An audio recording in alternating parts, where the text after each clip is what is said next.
Hey boys and girls, it's time for another sprint zone, and it's an alternate one due to the fact that Prospect is still closed.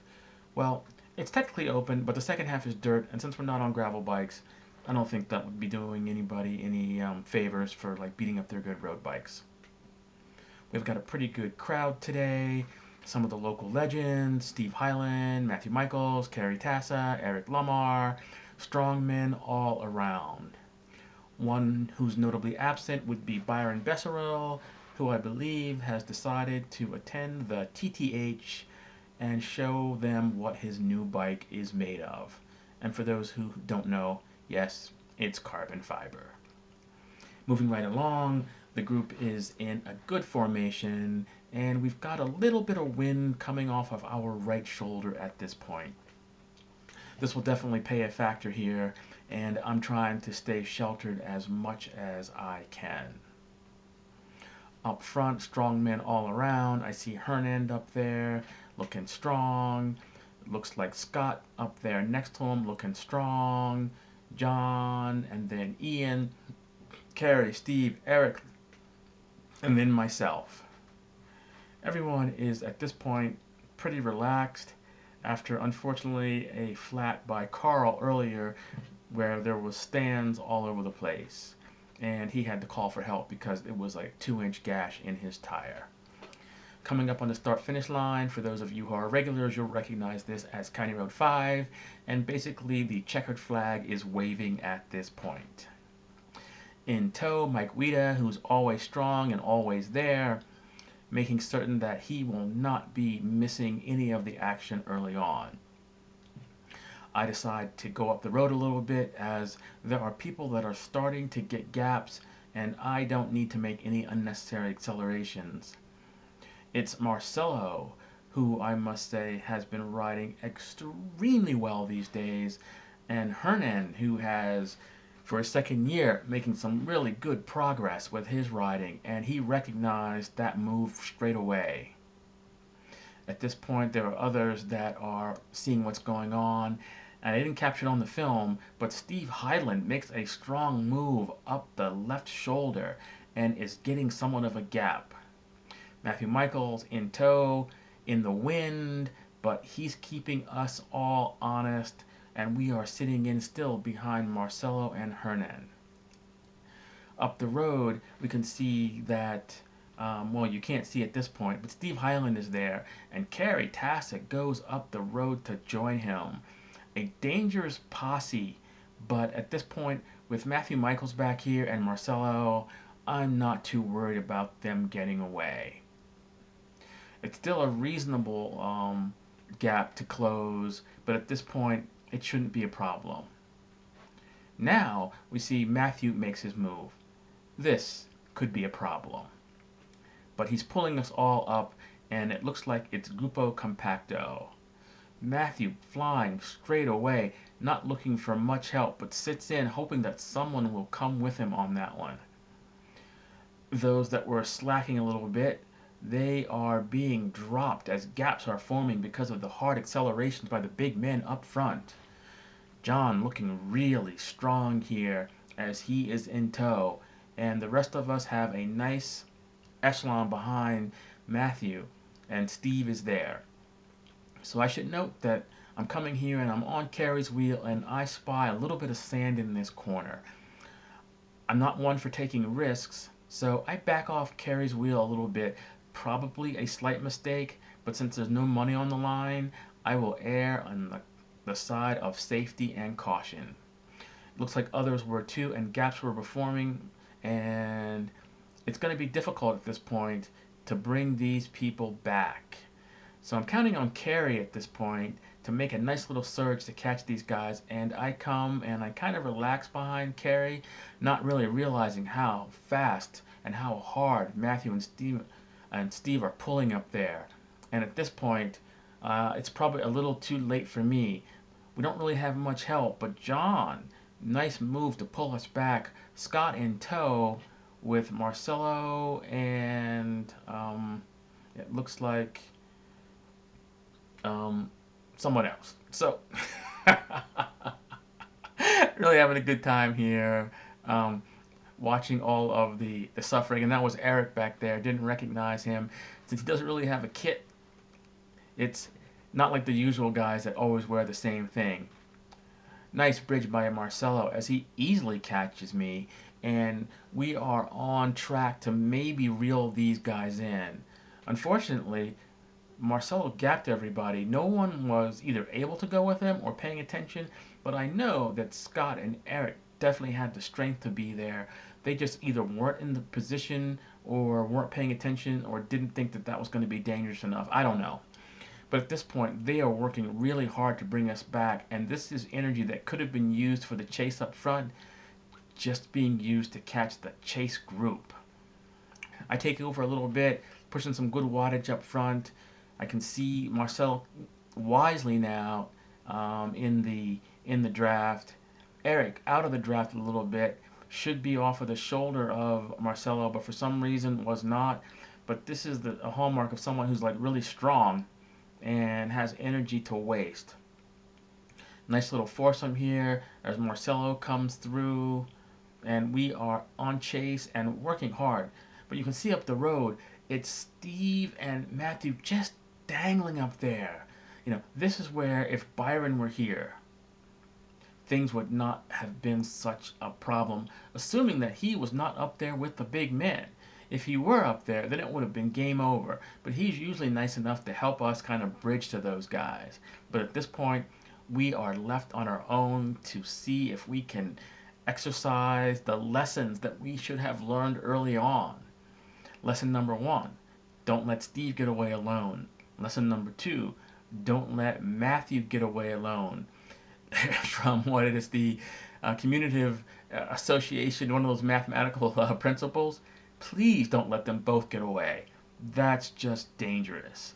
It's just, yeah. And we're working so hard here. And really, this is not going to happen. Unless they start playing cat and mouse up there, things are really bad for us. This is the point where the sprint zone changes. The normal sprint zone goes straight. This is the beginning of the second sprint zone, and it's been concatenated to the first one, and here we go. New footage here. So Marcelo, who's been working really hard, I was hoping that Scott might come through and do a little work at this point, but perhaps he wasn't ready to, and so I take up the mantle a little bit. Eric wisely comes through as he is well rested. Little surge here, and it's a lot of effort for me to stay with him. That little surge you can see in the high 200s just to stay on his wheel. Pretty hard. I mean, that's the kind of effort that you want if you're going to bring people back. A little bit hard when you come around people to do that. Typically, you come around the front when everybody's in tow, then you bring it up a little bit. And those little surges, at least for me, are burning a ton of matches, which I don't really have at this point. My legs are actually feeling pretty good, but I think I am not quite 100% after doing that 5K on Saturday, which was a couple days prior to this. I should have recovered, but since I hadn't run that much, there was still a little soreness from that effort. Eric pulls over, I take over, and nothing but basically chasing ghosts up there. It's game over, and it's just us to put in a strong effort to at least get some fitness out of this one. And maybe a podium with a third place. Marcelo makes a super strong surge there. I was like, and these are some of the surges that are really hurting me at this point. It's maybe what you need if you're chasing people back, but we could be smoother about it. It's really not a well-oiled machine here, and it's causing me a lot of matches to be burned just trying to stay in tow here. Wind still coming off the left shoulder, a little bit of a gap here, and I'm going to take a little bit of shelter from Marcelo as Eric doesn't give that much of a draft. Anyway, coming through, Eric's coming through nicely here. Marcelo's done a nice turn, and you can see how hard everyone is working. And with the headwind, we're only doing like 21, 22 miles an hour, but despite the wattage in the 200s. Taking over for Eric, I'm coming through. He's looking for a place to slot in. Scott still back there, very opportunistically following the wheels at this point, staying in contention, which is a smart thing to do if you don't have the horsepower. You don't want to get dropped. It's better to stay with the group, provide some shelter for people, get some shelter, and when you can contribute, make things happen. So now Scott comes through pretty nicely, pretty much in the bike lane, and it was a pretty strong surge by him too for me to get in there. There's a lot of enthusiasm in this group as people just ram and thump, when they come through here. I should probably maybe save a little bit more when I'm at the front, depending on who I'm with, because it's definitely burning my matches to be able to come through when people surge. At this point, I'm actually guttered because, with the wind left shoulder and everyone riding close to the edge, I'm not getting that much draft. A little bit of draft, not much draft. So as you can see, in the 200s, and I'm still just sitting in at points. Eric doing a nice job coming through, and he surges pretty hard at some point up here, and it causes us to separate. As you can see, my wattage went up pretty high, and it caught Marcelo like off guard. Scott was never not able to hold the wheel, and this is the surging that I'm talking about when you are trying to keep a group together. But it's the sprint zone, and if you're not trying to keep the group together, and if this is a nice attack, well done, Eric, as you definitely rode me off your wheel, and I am unable to stay in the draft.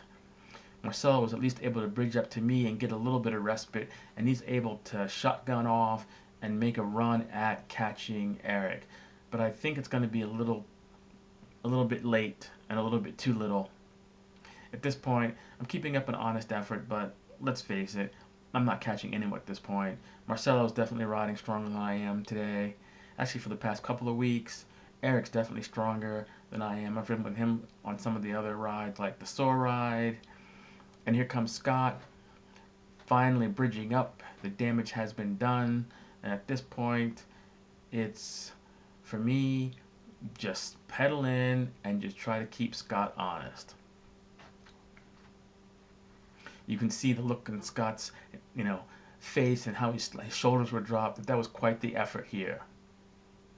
Now a little fun to see what was going on. It's a nice blue day. You can see all the clouds. It's a lot more interesting than looking up the road at a pretty much you can't see anybody that you're chasing unless you like chasing ghosts, which are invisible. In any case, it's game over for me, and Scott makes a pretty decent push at some point to get around me, and I'm like, I should probably try to keep him honest. And you can see the wattage goes up here in the 180s, and then finally it'll go into the 200s, and then I'm just like, nah, don't need this. Got all the goodie out of this one for now, and we will just take it easy. But it is the sprint zone, and so there is some honor for getting a good position. Yeah, if I had more time and if I had the inclination, I might even give points to people and have a yearly, total at the end series. But, maybe something to do next year. In any case, a good time was had by all. Congratulations to Steve and Matthew, who brilliantly pulled off that heist. Nice work for everybody chasing, a good hard effort, and a good time was had by all. See you guys next week for the same new sprint zone.